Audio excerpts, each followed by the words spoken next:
Sunday, we talked about technology in the household.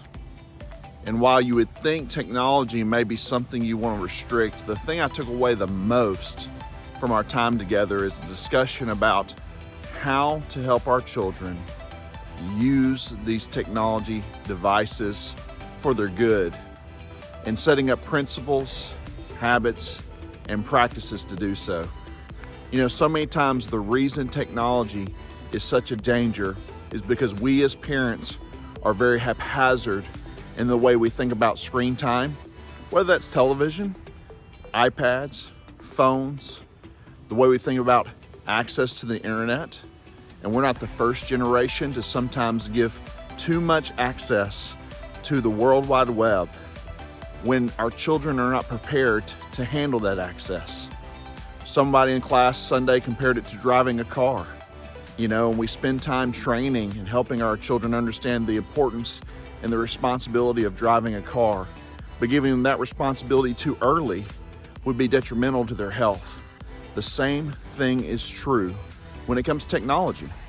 And yet, because it's so easy to just give it to our kids, sometimes we don't think about it. But also we talked about how restriction is not the right way to parent either. How if we overly restrict and we don't teach them the right tools, give them the methods to handle these things, then ultimately, when they are of age to have them on their own, even if it's when they leave your house, they will not be prepared to handle the great responsibility when it comes to technology. And it starts with us as parents. So we have to evaluate, how much are we slaves to our devices?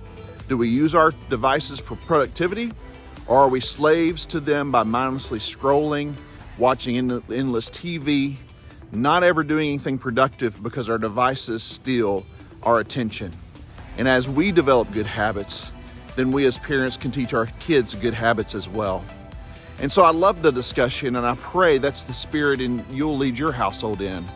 It's not just restriction, and it's not just non-thinking openness to all technology, but instead, how are we allowing our technology and our devices to improve our lives and make us more productive?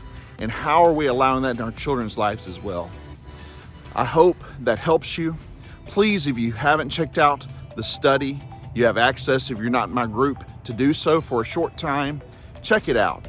There's some great principles, great tips that will help all of us as parents, whether you're in our class on Sundays or not, lead with effectiveness in our homes. And so I'm praying that for you, that God would bless your home today, bless your kids, your spouse, and then ultimately He will use us at One Heart Church to raise up a next generation that loves God with all their heart.